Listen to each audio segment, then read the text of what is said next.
What's up, guys? We're back. We're doing another breakdown and predictions video. This one, it's going to be Dana White Contender Series 2023 Week 6. And I feel like this is probably the best Contender Series that we've had so far this year, or one of the best, at least in terms of talent and matchups. So I'm actually pretty excited for this card. We got two underdog bets on this card already, so hoping to sweep the card. We did well last week. We won some money on our bets. We did well on the predictions, so hopefully we can duplicate that again on the Contender Series this week. And yeah, man, you know where you can get access to all my bets. That's patreon.com/MA Prediction Guru. Really appreciate everyone that's over there supporting the channel and everyone that goes over there and makes money using some of these bets and checking out the other breakdowns, everything that I got to offer over there. But let's get into this fight card, man. I mean, hit the like button.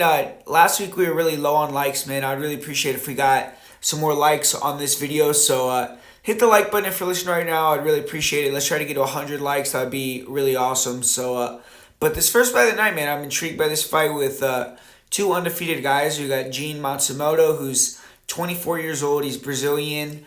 And he's only been pro for a short while. He went pro in 2018, but he's been dominant. He trains out of Inside Muay Thai, which is a gym in Brazil, which has a lot of pro fighters. They had Ariane Carnelosi in the UFC. But this is the first fight outside of Brazil. For Matsumoto, I will say he has fought some good opponents in the past, so he should be ready to go. And then Casey Tanner, he's undefeated as well. He's 31. He's fighting at a Fight Ready MMA in Arizona. And anytime someone is training with the gym like Fight Ready, you know they're going to be in shape and likely have good wrestling skills. And Casey Tanner definitely fits that bill. And Henry Cejudo even made an Instagram post about this guy right before his fight with Aljamain Sterling. He was saying, like, basically thanks to Casey Tanner for pushing me this whole camp, and he was going to get him in the UFC. So now this is opportunity to make good on that promise from Henry, get his way into the promotion. And he's 6-0. He also went 5-0 as an amateur, so overall he's 11-0. And he's fought in some big regional scene promotions, but he hasn't fought the same level of opposition that Matsumoto has, so this is a step up in competition for him. But great matchup. I mean, both fighters are impressive. I feel like Casey Tanner is a little bit ahead skills-wise. Matsumoto is a hard-nosed Muay Thai fighter. He has pressure striking. He'll throw some straight shots, and he has knees, kicks. He keeps everything pretty technical, but I wasn't really blown away with the striking. And then Casey Tanner, he's more of a grappler, but he has good footwork. He has evasive movement. He can close the distance quick. He'll throw some sneaky kicks, and you can tell he's pretty comfortable standing. He'll attack a lot of switch dance stuff. He has good straight shots from both stances, and he's pretty risk averse. I mean, he's hard to hit, and he doesn't really open himself up too much, so that's good to bet on. And where the skill gap is, I feel like, is in the wrestling. I think Tanner is the significantly bigger guy, and he's the better wrestler. And when these two guys are grappling, I think it's Tanner's world. Tanner has good wrestling cardio. He'll force fighters to work. He has really, really good top control. He has good transitions, a lot of submission variations that he goes to. And I think if he gets most guys down that aren't in like the top 15, top 25 in the world, he's going to have a big advantage over them there. So Matsumoto looks to be improving his wrestling, and he's explosive, he's athletic. So I've seen him hit some double leg slams on non-wrestlers, but I have also seen him taken down, and he has good front chokes. You see he has multiple different type of front choke finishes, and his guillotine is probably his most dangerous front choke, and it's on point. But I don't really see him hitting a front choke on a savvy grappler like Tanner. Tanner to me looks like a beast. He's training hard with guys like Henry Cejudo, as I said. And he hasn't fought in a year and a half, so that's really the main thing that I think Matsumoto has on his side is activity. We don't necessarily know how Tanner's going to come back. I think he's going to look good. He looks in incredible shape, but 31 years old, that's not necessarily the youngest for this weight class. But I'm going to still say Tanner wins this fight. I'm going to say he actually gets a submission. I think he's going to be too much on the ground. Matsumoto did get submitted in his one amateur loss, so I'll say Tanner gets his back and gives him another rear naked choke loss.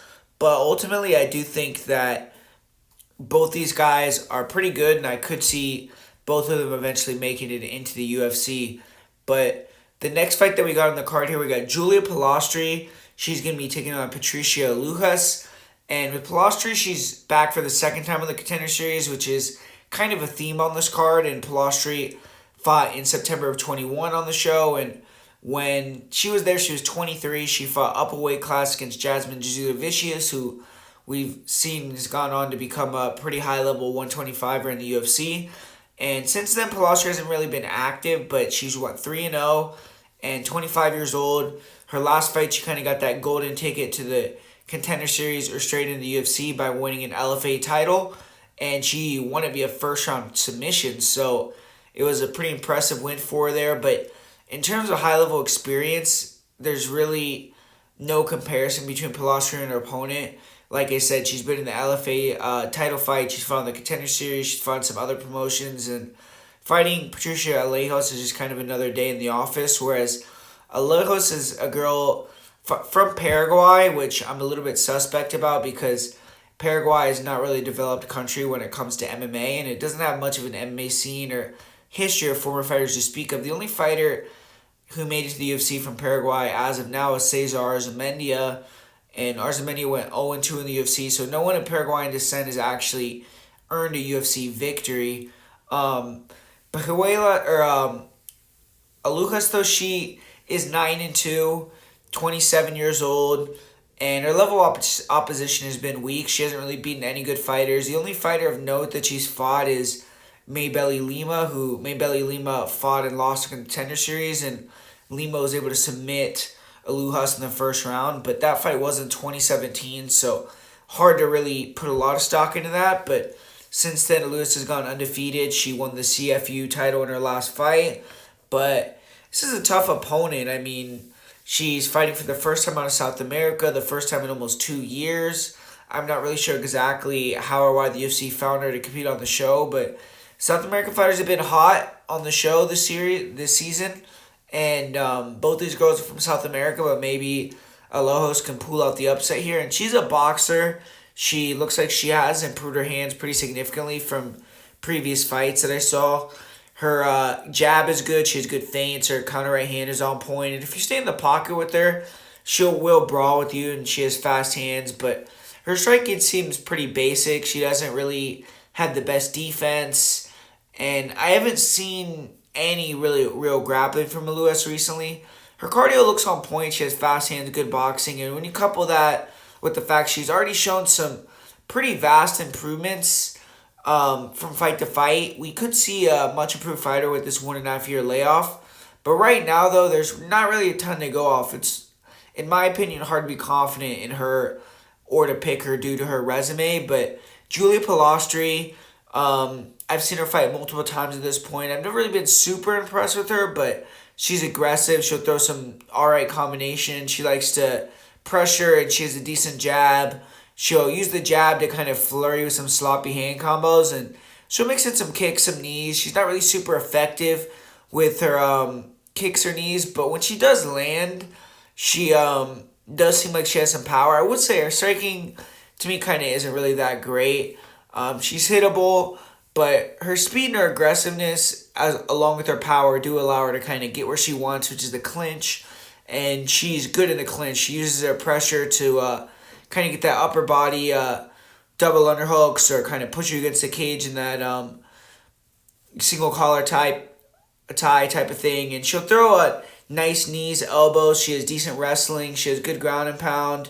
She has okay top control. I wouldn't say she has the best top control, but she has good rear naked chokes when she gets the back. She has a good guard as well, and I think her jiu-jitsu is probably on another level in comparison to Alujas. I haven't really seen, like I said, Alujas' wrestling or grappling tested, but just with her being from Paraguay and Palestri showing some grappling acumen, I would kind of venture to think that she's going to be a lot better on the ground. On the feet, I think it's going to be close and competitive. I think that Alujas has better hands, and she's a little bit taller and longer, but I don't think she has the power or the footwork to not get clinched up or backed up. And I think Palestri, when she gets the fight to the ground, will probably be able to find the submission wins. So I'm going to go with Palestri to win this one inside the distance. Probably get a UFC contract here. And moving along in the card, we got AJ Cunningham taking on Steven Nguyen. And AJ Cunningham, 29 years old. He's representing law school MMA in Tennessee. He is from Arkansas. We see Bryce Mitchell in his corner for some fights as well. So sometimes I guess he trains out there in Arkansas with that team too. And he's a recognizable name on the regionals because he has fought for LFA, he's fought for Fury, he even fought for Icon FF over there in Mexico. And he won a belt for a small promotion, Altitude MMA Fights. He's won 3 fights in a row and getting pretty close to a UFC contract. Steven Nguyen, he's back for the 3rd time in the Contender Series. He competed in 2019 and in 2021. In 2019, he got knocked out, but 2021, he came back, won via decision. Excuse me. And that victory on the Contender Series was actually the last time we saw him fight, September of 2021. So it's been almost 2 years. But obviously, the UFC still sees value in him. And he's backed by Fortis MMA, which I think helps a lot because a lot of Fortis' fighters are in the UFC. He's only 30 years old, so I don't think the layoff is going to be too impactful, but you never like to see a guy sitting out for that long. I think if he does win here for a second time in a row on the Contender Series, he's probably going to get a contract, and he's a pretty big favorite. When you look at both fighters, AJ Cunningham, he's a scrappy, he's a tough guy, but to me, he's not really technically that great. Steven Nguyen is more technically sound. He has the fundamentals down. Cunningham, he likes to pressure. He'll throw big crosses, kicks. He has power, but he tends to load up on his shots, and he doesn't really have a lot of head movement. He's super hittable. He has a good chin, but I feel like he's kind of a knockout waiting to happen, and he needs to make it ugly in this one, try to chop the low kicks, but I haven't really seen him throw many leg kicks. And he's durable, he can pressure, but he's not really super active. And Nguyen has clean counters, nice straight shots, check hooks, stays within himself. He can fight off the back foot, he can walk guys down, he could switch stances. He's a very high volume fighter. He doesn't have that one-shot power, but he has good enough power to kind of keep you honest, and defensively he's much better than Cunningham. Cunningham is probably going to try to wrestle here and mix it up, but I think Steven Nguyen has good wrestling defense and get-ups, and Cunningham isn't really the greatest wrestler. He actually has suspect wrestling defense. I don't really see it being exposed here against a striker, but cardio-wise, both guys have good cardio. I just personally feel like Nguyen's on another level technically. On the feet, I think he should pick Cunningham apart. Cunningham is scrappy, but he's just nothing special to me, and I think Steven Nguyen, unless he comes back from the layoff, a much worse fighter, is super rusty. He should win a clear decision here or even possibly get the knockout. I'm going to say it's a decision win just because Cunningham has a good chin and Steven Nguyen is not necessarily known as a big knockout puncher. But I think he'll win pretty dominantly here unless he just looks off after the layoff. But up next here, we got a heavyweight fight. Eduardo Neves, he's taking on Janata Denise. And Eduardo Neves, he's back for the second chance of the Contender Series as well. Failed to impress last season. He was 5-0 entering the Contender Series in 2022, but Mick Parkin kind of dealt with him easily. He submitted him in the first round with a rear naked choke. And Neves seemed like he had a terrible performance in that. When he started out fast, adrenaline dump, got tired, and submitted within 3 minutes. He's still super young, though. He's 23 years old, and I believe he would be the youngest heavyweight in the UFC by a pretty substantial margin. I'm not 100% positive, but I think Junior Tafa is the youngest heavyweight on the roster right now, and he's 26. So Neves is someone that definitely has potential being this age and already this level. And he deserves this second opportunity because in his last fight, he beat an undefeated fighter. He won the LFA title, and he's 7-1. All his wins are knockouts. So he's an entertaining fighter, and a win here almost guarantees him a UFC spot. For Janata Denise, he's 32. He's 5-0. He's never been out of the first round. He's knocked out everyone he's fought. He had his first fight in May of 22, and he's had 13 minutes of total cage time. So he has not really had a lot of experience. But when you look at his opponent, neither has Neves, so it kind of evens out a little bit. Neves has gone in the second round a couple times, but the majority of wins for Neves are first round finishes. But prior to fighting in MMA, Janata was a kickboxer, and he's been active in kickboxing since 2009. So he's been in combat sports basically his whole adult life, and he became a Brazilian kickboxing champion. Went on to fight at world level for promotions like ACBKB, WGP, Glory, and he's pretty successful. He got a couple different titles, tournament wins along the way, but he never became like one of the best heavyweight kickboxers in the world. He's kind of in the mix with the top guys, and he did end his career with 6 wins in a row, but he wasn't necessarily ever considered the best. And when he fought Rico Verhoeven or guys that were considered top level, he wasn't super competitive. But the UFC always needs heavyweights, so Denise with a good performance is probably going to get the contract. And when you look at Eduardo Neves' style, it should be really fun to watch against a kickboxer because he's super aggressive. He's a boxer, fast hands, heavy hands. He's a guy that has fast feet and fast hands for heavyweight, which is pretty interesting to see. He's light on his feet. He could switch stances, cuts the cage off. He has good eyes, so he could throw big hooks, punches, try to find the chin, put together a 2-3 punch combo, switch stance combos. And he'll mix the angles of his punches too. He'll throw in and around fighters' guards. He'll attack the body sometimes. His boxing looks decent. He has okay head movement, but his defense is kind of his offense at this point. And outside of boxing, he'll throw some occasional like flying knees or kicks, but predominantly he's all hands. And I've seen Neves dropped, come back, so he's tough, pretty durable. He's never been finished with strikes. And I've seen fights where like he's had to battle through adversity and end up being the guy that had better cardio down the stretch. And then you look at his last fight and gassed really quickly. So I do think part of that was maybe the moment getting to him, and this second opportunity he could have a potential better performance. But he looked lost when he was forced to grapple in his last fight, or his last fight with the Contender Series. He showed some dangerous levels in the clinch and athleticism. Kind of helps him out with takedown defense sometimes, but still kind of novice in that department. Mick Parkin took him down. Neves exposed his back and got submitted. And there have been fights where I've seen Neves show a little bit more wrestling and grappling acumen, but he's not an offensive grappler. It seems like he has bad fight IQ on the ground. Like he'll go for leg attacks and low level or low percentage submissions that get him put in bad positions.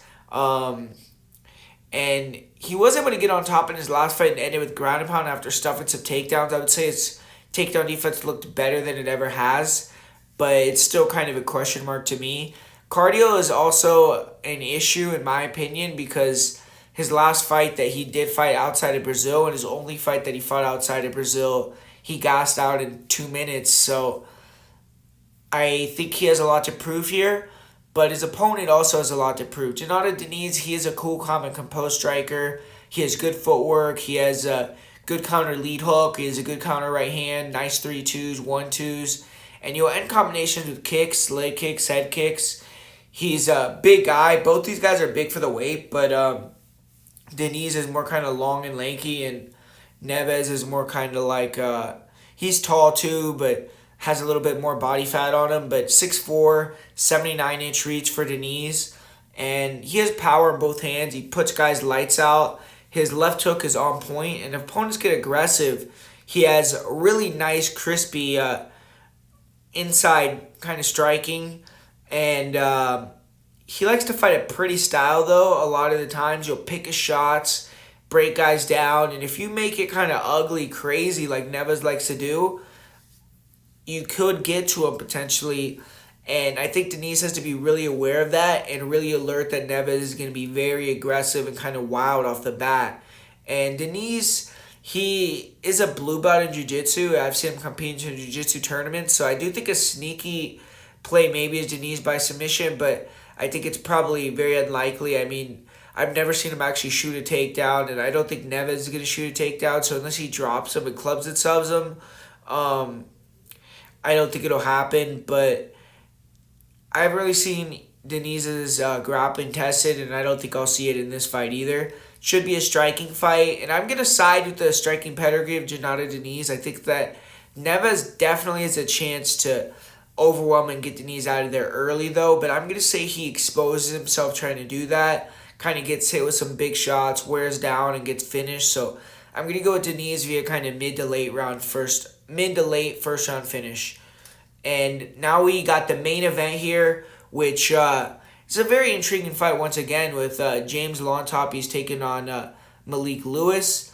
And with Malik Lewis, he's one of multiple fighters on the card who are returning to the Contender Series. He's fighting for the second time. The first time he fought there on the Contender Series, he fought Trevor Peek in kind of a war. He was dominating the fight, but gassed himself out and ended up getting finished.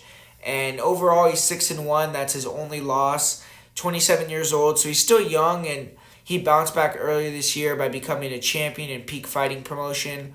This is, a big step up from Peak Fighting Promotion, though, and he's going to be looking to move into the big show with a win here. And James, he's a Peruvian prospect who's been running through Latin American competition. He's only 24 years old, but he's already 13-2 in his fight career, and he's on an 11-fight win streak. He's the FFC welterweight champion. He's been facing guys with good records. He hasn't lost since 2019. But this is going to be his first fight in the United States and the first kind of, in my opinion, name super tough opponent that he's facing.